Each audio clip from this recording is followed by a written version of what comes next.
Hey P S C aspirants, welcome to another study blog. Study ബ്ലോഗിൻ്റെ കൂടെ ഞാൻ മുന്നേ ഒരു ടൈം ടേബിൾ വീഡിയോ ഇട്ടിട്ടുണ്ടായിരുന്നേ. അപ്പോൾ അതിന് കുറച്ചധികം ഡൗട്ട്സ് വന്നിട്ടുണ്ട്. അതും കൂടെ എക്സ്പ്ലെയിൻ ചെയ്യാമെന്ന് വിചാരിക്കുന്നു. അപ്പോൾ ഇതായിരുന്നു നമ്മുടെ ഡേ 1 ടു ഡു ലിസ്റ്റ്.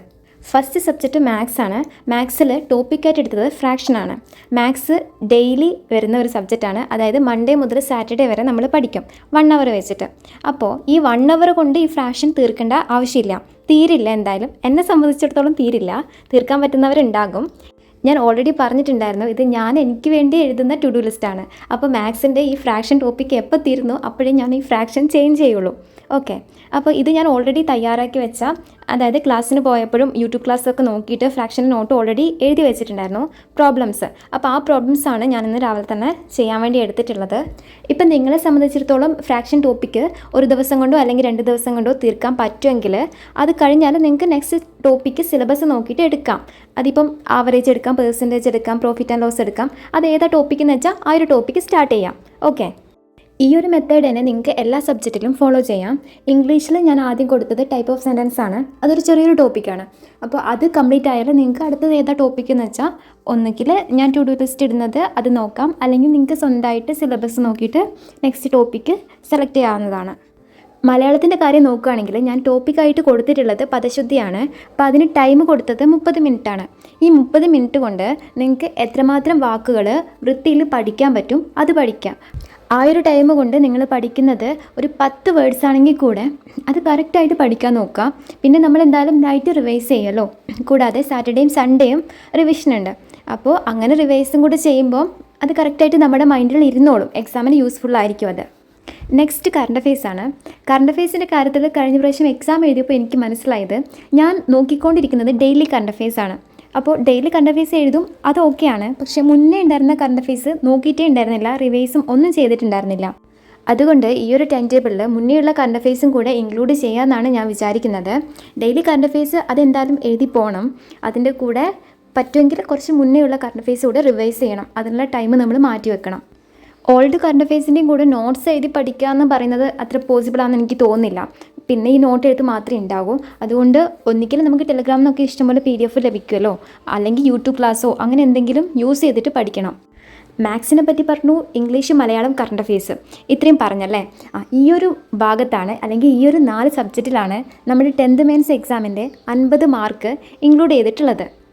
ഈ ഒരു 4 സബ്ജക്റ്റും നമ്മൾ പെർഫെക്റ്റ് ആയിട്ട് പഠിച്ചാൽ നമുക്ക് 50 മാർക്ക് കിട്ടും. എന്തല്ലേ. ഇനി ബാക്കിയുള്ള 50 മാർക്കുള്ളത് GK ടോപ്പിക്സിലാണ്. GK എന്ന് പറയാൻ പറ്റില്ല, ഒരുപാട് ടോപ്പിക്സ് വരുന്നുണ്ടല്ലേ, സയൻസ് അടക്കം. അതൊക്കെ പഠിക്കാൻ എങ്ങനെയാണ് ഉദ്ദേശിക്കുന്നതെന്ന് വെച്ചാൽ, നമ്മുടെ സ്കൂൾ പാഠപുസ്തകങ്ങളിൽ ഉള്ള ചാപ്റ്റർ വൈസ് ഓരോ സബ്ജക്റ്റിലും ഇൻക്ലൂഡഡ് ആണല്ലോ. ഇപ്പോൾ ഹിസ്റ്ററീനെ ബേസ് ചെയ്തിട്ടാണെങ്കിൽ നമുക്ക് നോക്കിയാൽ മനസ്സിലാവും ഏതൊക്കെ ചാപ്റ്ററാണ് ഹിസ്റ്ററിയിൽ വരുന്നത്, ജോഗ്രഫിയിൽ വരുന്നത് ഏതൊക്കെ ചാപ്റ്റേഴ്സാണ്. ഇനിയിപ്പോൾ ടെക്സ്റ്റ് ബുക്കിൽ ഇല്ലാത്ത സബ്ജക്ട്സ് ഉണ്ടല്ലോ, ഏതൊക്കെയാണ്? സിവിക്സ് ഉണ്ട്, ഇമ്പോർട്ടൻറ്റ് ലോസ് ഉണ്ട്, നമ്മുടെ കല, സ്പോർട്സ്, അങ്ങനെയുള്ള സംഭവങ്ങളൊക്കെ റാങ്ക് ഫെയിലോ അല്ലെങ്കിൽ യൂട്യൂബ് ക്ലാസ്സോ ഒക്കെ യൂസ് ചെയ്തിട്ട് നമുക്ക് പഠിക്കാം. ഇതൊക്കെ ഞാൻ ആ ഒരു വീഡിയോയിൽ പറയേണ്ടതായിരുന്നു, പക്ഷേ ഞാൻ വിട്ടുപോയി ഗൈസ്. നിങ്ങളുടെ കമൻസ് കണ്ടപ്പോഴാണ് മനസ്സിലായത്, ഇങ്ങനെയൊക്കെ ചോദിക്കാൻ ഡൗട്ട്സ് വരുമല്ലേ എന്നുള്ളത്. വേറൊരു കാര്യം പറയാനുള്ളത്, ഇന്നലെ PSC ഓഗസ്റ്റ് മാസത്തിൽ നടത്തുന്ന എക്സാം കലണ്ടർ ഉണ്ടല്ലോ, അവർ ഇന്നലെ പ്രസിദ്ധീകരിച്ചിട്ടുണ്ടായിരുന്നു.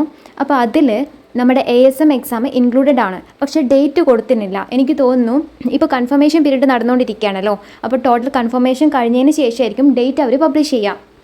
അപ്പോൾ ശരിക്കും ഇനി 2 മാസം മാത്രമേ നമ്മുടെ മുന്നിലുള്ളൂ. ജൂൺ, ജൂലൈ 2 മാസം എന്ന് പറയുമ്പോൾ 60 ദിവസം മാത്രം. അതുകൊണ്ട് എല്ലാവരും മാക്സിമം ഫോക്കസ് ചെയ്തിട്ട് പഠിക്കാൻ നോക്കാം. ഞാൻ ഈ ഒരു ടൈം ടേബിൾ തന്നെ ഫോളോ ചെയ്യാമെന്നാണ് വിചാരിക്കുന്നത്. ഇനി വരുന്ന 16 ഡേയ്സ്. ഞാനിപ്പോൾ ഈ വോയിസ് കൊടുത്തുകൊണ്ടിരിക്കുന്ന സമയത്ത് പുറത്ത് നല്ല മഴ പെയ്യാണ്. എൻ്റെ ഈ ഓഡിയോ എത്രമാത്രം ക്ലിയർ ഉണ്ടെന്ന് എനിക്ക് പറയാൻ പറ്റില്ല. പക്ഷേ ഇന്നലെ മുതലേ ഞാൻ വോയിസ് കൊടുക്കാൻ നോക്കിക്കൊണ്ടിരിക്കുകയാണ്. ഞാൻ കൊടുക്കാൻ നോക്കുമ്പോൾ അപ്പോഴേക്കും മഴ പെയ്യും. അപ്പം ഞാൻ നിർത്തി വെക്കും, വീണ്ടും കൊടുക്കും, വീണ്ടും മഴ പെയ്യും. പക്ഷേ ഇനി ഞാൻ മാറ്റി വെച്ചാൽ ഈ വീഡിയോ ഞാൻ നാളെ അപ്ലോഡ് ചെയ്യേണ്ടി വരും. അതുകൊണ്ട് നിങ്ങളൊന്ന് അഡ്ജസ്റ്റ് ചെയ്യണം. കേരളം മുഴുവൻ ഇപ്പോൾ മഴയാണല്ലേ. എല്ലാവരും മാക്സിമം സേഫായിട്ട് ഇരിക്കാൻ നോക്കുക. മഴ വരുമ്പം എല്ലാവരുടെയും സിറ്റുവേഷൻ സെയിം ആവണമെന്നില്ല. മഴ വരുമ്പോൾ സന്തോഷിക്കുന്നവരുണ്ട്, പക്ഷേ മഴ വരുമ്പോൾ അതിനനുസരിച്ചിട്ട് വിഷമിക്കുന്നവരും ഉണ്ട്. ഇപ്പോൾ വീടൊക്കെ പുഴയുടെയും അങ്ങനെ തീരത്തൊക്കെ ആണെങ്കിൽ വെള്ളം കയറുന്ന പ്രശ്നങ്ങളും അങ്ങനെയൊക്കെ ഉണ്ടാകും. അപ്പോൾ എല്ലാവരും സേഫായിട്ടിരിക്കാൻ നോക്കുക. പിന്നെ പ്രധാനമായിട്ട് കറണ്ടിൻ്റെ പ്രശ്നമാണ്. ഇപ്പോൾ അധികം ആൾക്കാരും ഫോൺ നോക്കി പഠിക്കുന്നവരായിരിക്കും. അപ്പോൾ കറണ്ട് ഇല്ലാത്ത ടൈമിൽ അതും നടക്കുന്നുണ്ടാവില്ല. എങ്ങനെയെങ്കിലും കറണ്ട് വരുമ്പോൾ ചാർജൊക്കെ ഫുള്ളാക്കി വെക്കാൻ ശ്രമിക്കുക. വേനൽക്കാലമായപ്പോൾ ആ ഒരു ചൂട് കൊണ്ട് പഠിക്കാൻ പറ്റാത്ത അസ്വസ്ഥതയായിരുന്നു. ഇപ്പം മഴക്കാലമായപ്പോൾ ആഫ്റ്റർനൂണൊന്നും നല്ല മഴയാണ്, തണുപ്പാണ്, ഉറക്കമൊക്കെ ഇങ്ങ് കണ്ണിൻ്റെ ഉള്ളിലേക്ക് വരികയാണ്. പിന്നെ ഈ to do list daily post ചെയ്യുമെന്ന് ചോദിച്ചിട്ടുണ്ടായിരുന്നു. ഞാൻ മാക്സിമം ശ്രമിക്കും. കാരണം ASM വരെ 60 ദിവസം കൺസിസ്റ്റൻ്റായിട്ട് പഠിക്കണം എന്നാണ് ഞാൻ വിചാരിക്കുന്നത്. പക്ഷേ എനിക്ക് ബ്രേക്ക് വരുന്നത് നാട്ടിൽ പോകുന്ന ടൈമിലാണ്. ഇനിയിപ്പോൾ ലബോറട്ടറി അസിസ്റ്റൻറ്റിൻ്റെ എക്സാമിന് നാട്ടിൽ പോകേണ്ടി വരും. മിക്കവാറും എൻ്റെ സെൻറ്റർ അവിടെ ആയിരിക്കും. അപ്പോൾ ആ ഒരു ടൈമിൽ 1-2 ദിവസം ബ്രേക്ക് വരുമായിരിക്കും. പക്ഷേ അത് കഴിഞ്ഞാൽ കണ്ടിന്യൂസ് ആയിട്ട് കൺസിസ്റ്റൻ്റായിട്ട് ഞാനിടും. ഈ ഒരു ടൈം ടേബിൾ ഓഫ്ലൈൻ കോച്ചിങ്ങിന് പോകുന്നവർക്കും വർക്ക് ചെയ്യുന്നവർക്കും ഒന്നും യൂസ്ഫുൾ ആയിരിക്കില്ല. കാരണം നമുക്ക് ഒരു ദിവസത്തെ ഈ ഒരു ടു ഡു ലിസ്റ്റ് കംപ്ലീറ്റ് ചെയ്യണമെങ്കിൽ തന്നെ മിനിമം ഒരു 7 മണിക്കൂർ നമ്മൾ ഇരിക്കണം. അങ്ങനെയുള്ളവർ അവർക്ക് കിട്ടുന്ന ആ ഒരു ടൈം, നിങ്ങൾക്കൊരു ടൈം കിട്ടുമല്ലോ, ആ ഒരു ടൈം ബാലൻസ് ചെയ്തിട്ട് പഠിക്കാൻ വേണ്ടി നോക്കുക. പക്ഷെ എനിക്ക് തോന്നുന്നു ഈ ഓഫ്ലൈൻ കോച്ചിങ്ങിന് പോകുമ്പോൾ ആ ഇൻസ്റ്റിറ്റ്യൂഷൻ തന്നെ നമുക്കൊരു സ്ട്രക്ചർ തരും, ഇങ്ങനെ പഠിക്കണം എന്നുള്ള ഒരു വീക്കിലി അല്ലെങ്കിൽ ഒരു എക്സാം സ്ട്രക്ചർ ഉണ്ടാവുമല്ലോ എന്തായാലും. അത് തന്നെ കൺസിസ്റ്റൻ്റായിട്ട് ഫോളോ ചെയ്യാൻ വേണ്ടി നോക്കാം. നമ്മൾ പല പ്ലാൻ ഇങ്ങനെ മാറ്റിക്കൊണ്ടിരിക്കുന്ന സമയത്ത് അതും ഇല്ല ഇതും ഇല്ലാത്തൊരു അവസ്ഥയാവും. അതുകൊണ്ട് ഒരു പ്ലാനിൽ തന്നെ ഉറച്ചു നിന്നിട്ട് എക്സാം വരെ അത് തന്നെ ഫോളോ ചെയ്യാൻ വേണ്ടി നോക്കുക. പിന്നെ ഞാൻ ഓഫ്ലൈൻ കോച്ചിങ്ങിന് പോകുന്നില്ലേന്ന് ചോദിച്ചാൽ, ഞാൻ ക്രാഷ് കോഴ്സിലായിരുന്നു പോയിക്കൊണ്ടിരുന്നത്. ഇനി ആ കോഴ്സ് തീരാൻ ഇനി 1 മന്തേ ബാക്കിയുള്ളൂ. അപ്പോൾ ഈ OAയുടെ ടൈമിൽ ലീവ് എടുത്തിട്ട് പഠിച്ചല്ലോ, ആ ഒരു സമയത്ത് എനിക്ക് തോന്നുന്നു കോച്ചിങ്ങിന് പോകുന്നതിനേക്കാളും ബെറ്ററായിട്ട് എനിക്ക് വീട്ടിൽ നിന്ന് പഠിക്കാൻ പറ്റുന്നുണ്ട്. കാരണം എന്താ വെച്ചാൽ, ഞാനിപ്പോൾ ക്ലാസ്സിന് പോകുന്ന ടൈമാണെങ്കിൽ രാവിലെ ഇപ്പം ഞാൻ പഠിക്കുന്ന ടൈമിൽ കുക്കിംഗ് ആയിരിക്കും. കുക്ക് ചെയ്ത് ഉച്ചക്കത്തെ ഫുഡ് കൊണ്ടുപോകണം. പിന്നെ പോകുന്ന ആ ട്രാവലിംഗ് ആ ഒരു ടൈം വേസ്റ്റാണ്. പോയി കഴിഞ്ഞാൽ രാവിലെ ഒരു 10 മണി മുതൽ 3-3:30 വരെ ഒരു സബ്ജക്റ്റാണ് എടുക്കുക.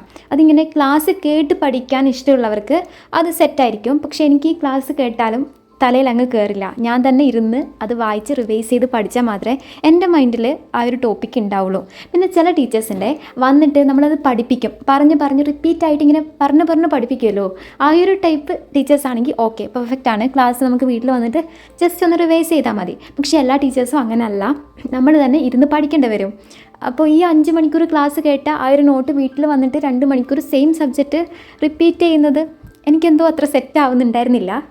എനിക്ക് തോന്നുന്നു ഞാൻ വീട്ടിലിരുന്നിട്ട് OAയുടെ എക്സാമിന് വേണ്ടി പഠിച്ച ആ ഒരു 10-15 ദിവസം ക്ലാസ്സിൽ പോയിട്ട് വന്ന് പഠിക്കുന്നതിനേക്കാളും ബെറ്ററായിട്ട് ഞാൻ പഠിച്ചിട്ടുണ്ടായിരുന്നു. ഇത് എൻ്റെ ഒരു എക്സ്പീരിയൻസ് ആണ്. പക്ഷേ എല്ലാവർക്കും അങ്ങനെ ആവണമെന്നില്ല. ഇപ്പോൾ ക്ലാസ്സിന് പോയിട്ട് പഠിക്കാൻ താല്പര്യമുള്ളവരുണ്ടാവും, കേട്ട് പഠിക്കാൻ ഇഷ്ടമുള്ളവരുണ്ടാവും. അങ്ങനെയുള്ളവർക്ക് ക്ലാസ്സിൽ പോകുന്നത് തന്നെയാണ് നല്ലത്.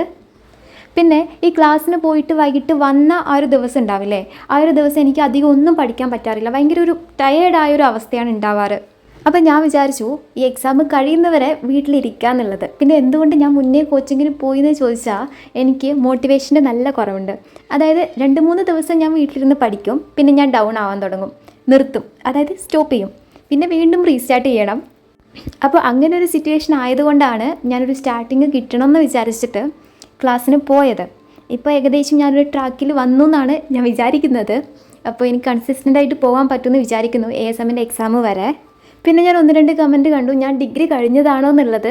എനിക്ക് തോന്നുന്നു ഞാൻ അധികം 10th ലെവൽ എക്സാമിനെ പറ്റി പറയുന്നതുകൊണ്ടായിരിക്കും അങ്ങനെ ചോദിച്ചിട്ടുണ്ടാവുക. ഞാൻ ഡിഗ്രിയൊക്കെ പണ്ടേ കഴിഞ്ഞതാണ്. എൻ്റെ സബ്ജക്റ്റ് കമ്പ്യൂട്ടർ ആപ്ലിക്കേഷൻ ആയിരുന്നു. പക്ഷേ ഇപ്പോൾ വിചാരിക്കുന്ന പോലെ ഹിസ്റ്ററിയോ എക്കണോമിക്സോ അങ്ങനെ എടുത്താൽ മതിയായിരുന്നു. എന്നാൽ ഇതിന് കുറച്ച് യൂസ്ഫുൾ ആയിരിക്കുമല്ലോ. ITക്കാണെങ്കിൽ 3 മാർക്കേ ഉള്ളൂ. പക്ഷേ നമ്മൾ പഠിച്ച ഒരു കാര്യമല്ല ഇതിൻ്റെ അകത്ത് ചോദിക്കുന്നത് താനും. എൻ്റെ വീഡിയോസിന് ലെങ്ത് കുറവാണെന്ന് ഒരു കമൻറ്റ് ഉണ്ടായിരുന്നു. അത് ശരിയാണ്. ഞാൻ അധികം 5 മിനിറ്റ് 6 മിനിറ്റ് ഉള്ള വീഡിയോസാണ് അപ്ലോഡ് ചെയ്യാറ്. ഇന്ന് വീഡിയോയുടെ ലെങ്ത് കൂട്ടാൻ വേണ്ടി ഞാൻ എന്തൊക്കെയോ പറഞ്ഞിട്ടുണ്ട്. നിങ്ങൾ ഈ ഒരു ടൈം വരെ കേട്ടിട്ടുണ്ടെങ്കിൽ താങ്ക്സ് ഫോർ വാച്ചിങ് ഗൈസ്. ഇന്നത്തെ എൻ്റെ ടു ഡു ലിസ്റ്റ് കംപ്ലീറ്റ് ആയെന്ന് ചോദിച്ചാൽ, സിവിക്സിലെ ഇലക്ഷൻ കമ്മീഷൻ ഒഴിച്ച് ബാക്കിയൊക്കെ ഞാൻ ഒരുവിധം കവർ ചെയ്തിട്ടുണ്ട്. പിന്നെ ഈ ഒരു വീഡിയോ എടുക്കുന്ന സമയത്തൊന്നും കറണ്ട് ഉണ്ടായിരുന്നില്ല. ഇംഗ്ലീഷ് പഠിക്കുന്നതൊന്നും എനിക്ക് വീഡിയോ ഷൂട്ട് ചെയ്യാൻ പറ്റിയിട്ടുണ്ടായിരുന്നില്ല. ഫോണിൽ ചാർജും ഉണ്ടായിരുന്നില്ല. അപ്പോൾ എല്ലാവരും നന്നായിട്ട് പഠിക്കുക, റിവിഷൻ ചെയ്യുക, ഫോൺ യൂസ് കുറയ്ക്കുക, പഠിക്കുന്നതിൽ ഫോക്കസ് ചെയ്യുക. Bye bye guys. The stars align, we lose ourselves in the rhythm divine. Underneath the sky painted with dreams, we're chasing the echoes of silent screams. Caught in the spell of the cosmic night, where fantasies